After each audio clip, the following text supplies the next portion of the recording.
আসসালামু আলাইকুম। আলহামদুলিল্লাহ, অবশেষে আমাদের বহুল প্রতীক্ষিত বেইজিং হাঁস ডিম দিয়েছে। আজ থেকে প্রায় 5 থেকে 5.5 মাস আগে এই বেইজিং হাঁসের ছোট্ট ছোট্ট বাচ্চাগুলিকে আমরা কিনে এনেছিলাম 120 টাকা করে পিস।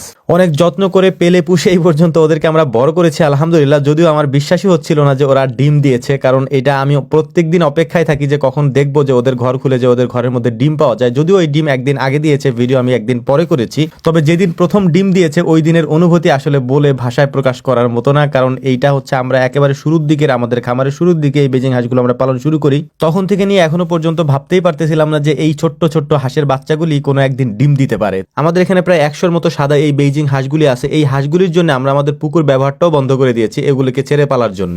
ওদেরকে আমরা বিভিন্ন ধরনের সহজলভ্য খাবারগুলি দেই এবং এই খাবারগুলি আমি আগেও ভিডিওতে আপনাদেরকে দেখিয়েছি যে আমরা ওদেরকে কি কি খাবার দেওয়ার চেষ্টা করি এবং ওই খাবারগুলি আমাদের এখানে খুব সহজলভ্য এবং যে কোনো জায়গায়। এখন যদি আমি পাতাকপি দিচ্ছিলাম, এই পাতাকপি জানেন আপনারা যে এটা এখন একেবারে সস্তা পাওয়া যায় যে কোনো জায়গায়। এই পাতাকপির সাথে আমরা হচ্ছে ফিড দেই এবং ফিডের সাথে আমরা ধান দেই। ধানটাই হচ্ছে মূল খাবার, আমরা ধানটাই বেশি খাই এবং ফিড খুবই অল্প পরিমাণে খাওয়াই, কারণ ফিডের দাম অনেক বেশি। এত পরিমাণে ফিড কিনে খাওয়াইতে গেলে এই হাঁস পেলে আমার পোষাবে না এবং কারোরই পোষাবে না। মূলত এই বেইজিং হাঁসগুলি পালন করা হয় হচ্ছে মাংসের জন্য এবং এরা খুব দ্রুত বাড়ে এবং শরীরের ওজন অনেক বেশি হয়ে যায় অল্প দিনের মধ্যে, অর্থাৎ 40-45 দিনের মধ্যেই আপনি 2-3 কেজি বানাই ফেলতে পারবেন এগুলাকে। অনেক ক্ষেত্রে খাবার এবং যত্ন ঠিকমতো পেলে এরা এর থেকেও বেশি ওজন হয়, যেটা আমরা দেখেছি। কিন্তু আমরা প্রথম অবস্থায় এই হাঁসগুলাকে মাংসের জন্য পালন করলেও পরবর্তীতে আমরা এগুলাকে আর মাংসের জন্য পালন করা পদ্ধতি বাদ দিয়েছি। মানে অর্থাৎ হচ্ছে আমরা তখন চাইছিলাম যে এগুলাকে দিয়ে আমরা ডিম পারাবো, অর্থাৎ ওদের ডিম দিয়ে আমরা বাচ্চা ফোটাবো। এই জন্য মূলত হচ্ছে আমরা খাবারটা একটু চাপিয়ে দিই এবং বিভিন্ন ধরনের ধান, তারপর হচ্ছে কুড়া, এগুলা খাইতে দিই যাতে করে ওদের শরীরে পর্যাপ্ত পরিমাণে চর্বি না জমে, এবং চর্বি জমে গেলে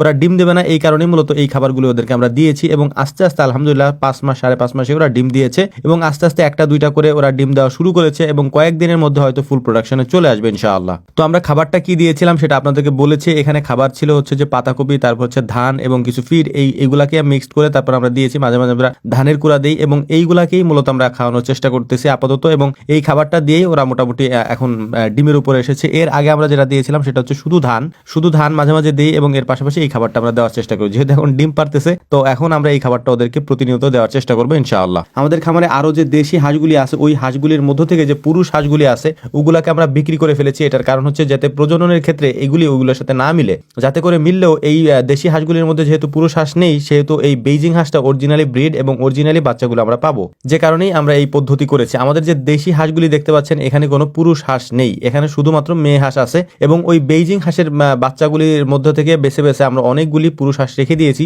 যাতে করে ওরা অরিজিনালি বেইজিং হাঁসই হয়। অর্থাৎ আমাদের এখানে যে সাদা বেইজিংটা আপনারা দেখতে পাচ্ছেন, এইটাই যেন হয়, পরবর্তীতে যেন এটা চেঞ্জ হয়ে ক্রস না হয়ে যায় আর কি। কারণ আমরা অনেক চেষ্টা করেছি আলহামদুলিল্লাহ এবং অনেক পরিশ্রম করে এগুলাকে এই পর্যন্ত নিয়ে আসছি। আল্লাহ তাআলা আমাদেরকে সফল করেছেন, অন্তত পক্ষে ডিমটা তো হাতে নিয়েছি যে ওরা ডিম পেরেছে আর কি। তো যাই হোক, আমাদের জন্য দোয়া করবেন, এর পাশাপাশি আমাদের খামারের জন্য দোয়া করবেন যেন আল্লাহ তাআলা আমাদের খামারে বারাকা দান করেন। আসসালামু আলাইকুম ওয়া রাহমাতুল্লাহ।